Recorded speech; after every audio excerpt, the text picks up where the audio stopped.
पहलगाम हमले के बाद लोक गायिका नेहा सिंह राठौड़ ने एक ऐसा वीडियो बनाया जिस पर बवाल हो गया है। दरअसल नेहा सिंह का वो वीडियो कथित तौर पर पाकिस्तान के एक social media handle PTI promotion ने पोस्ट करते हुए भारत पर ही निशाना साध दिया।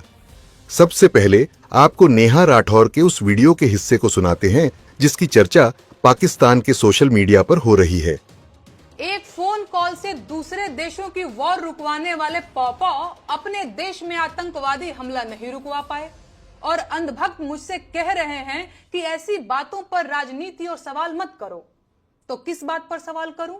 शिक्षा पर, जिसे मुद्दा ही नहीं समझा जाता, या स्वास्थ्य पर, जिस पर सवाल करना अब आउट ऑफ फैशन हो गया है? बोलो किस पर सवाल करूं? बेरोजगारी पर, जिसके जवाब में तुम्हारे अब्बा हुजूर पकौड़ा तलने की सलाह देते हैं? अरे जब देश की राजनीति ही राष्ट्रवाद और हिंदू मुसलमान के मुद्दे पर चल रही है, उसके बाद भी आतंकी हमलों में देशवासी मारे जा रहे हैं, तो सवाल किस मुद्दे पर करूं? 56 इंच की छाती पर देश के सारे मुद्दों को समेट देने वाले मोदी जी की सरकार में आतंकवादी हमले होंगे और नागरिकों की हत्या होगी, तो सवाल क्या मोहम्मद अली जिन्ना और नेहरू जी से पूछा जाएगा? नागरिकों की मौत और आतंकवादी हमलों पर सवाल क्यों नहीं पूछा जाना चाहिए भाई? इन सवालों से इतना डर क्यों रहे हैं आप? अपनी ही सरकार में हुए पुलवामा आतंकी हमले के शहीदों की मौत पर बेशर्मी से वोट मांगने वाला ये आदमी पहलगाम के पर्यटकों की मौत पर भी वोट मांगेगा और अंधभक्त इसे मास्टर स्ट्रोक बताकर वोट भी देंगे। लेकिन इनका कहना है कि सवाल नहीं पूछा जाना चाहिए। बस 2-4 दिनों की बात और है, भक्तों के पॉपअप पहलगाम आतंकी हमले पर रोते हुए बिहार चुनाव की नींव डालते दिखेंगे और अंधभक्त वो बिहार चुनाव में रोते हुए ढोंगी जी की रील शेयर करते दिखेंगे। असल में नेहा सिंह ने वीडियो में बेहद ही तल्ख लहजे में केंद्र सरकार पर निशाना साधा है। साथ ही पहलगाम हमले और बिहार चुनाव का जिक्र किया है।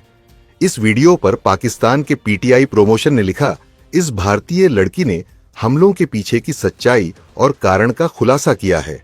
उसने कहा कि मोदी सरकार बिहार चुनाव में वोट हासिल करने के लिए हमलों का इस्तेमाल करेगी। नेहा के इस वीडियो को लेकर सोशल मीडिया पर अलग अलग प्रतिक्रियाएं देखने को मिल रही हैं। इसके बाद नेहा राठौड़ ने बीजेपी आईटी सेल और मीडिया पर निशाना साधते हुए एक और वीडियो जारी किया है। नेहा ने आरोप लगाया है कि बीजेपी आईटी सेल मुझे देशद्रोही कह रहा है। भाजपा का आईटी सेल मुझे देशद्रोही बताकर ट्विटर पर ट्रेंड चला रहा है, सिर्फ इसलिए कि मैं देश के प्रधानमंत्री से सवाल पूछती हूं। ये लोग मुझे देशद्रोही इसलिए कह रहे हैं क्योंकि पाकिस्तान के किसी ट्विटर अकाउंट ने मेरा वीडियो कॉपी करके लगा दिया। भाजपा का आईटी सेल और गोदी मीडिया के बिके हुए सरकारी पत्रकार देशभक्ति का सर्टिफिकेट बांट रहे हैं। वो लोग जिन्होंने देश को धर्म के नाम पर बांटने में कोई कसर नहीं छोड़ी, वो देशद्रोही और देशभक्त का सर्टिफिकेट बांट रहे हैं। मैंने आज तक कभी नहीं बताया, कहना जरूरी नहीं समझा, लेकिन आज जब बात मेरी देशभक्ति पर आ गई है तो जान लीजिए, मेरे परिवार और खानदान के कुल मिलाकर 14 लोग भारतीय सेना और अर्धसैनिक बलों में अपनी जान दांव पर लगा चुके हैं। मेरा अपना सगा भाई अभी भी छत्तीसगढ़ के जंगलों में नक्सलियों से लड़ रहा है। मेरे अपने सगे 4 मामा आर्मी में अधिकारी रहे हैं, जिनमें से 2 लोग कारगिल की जंग लड़ चुके हैं।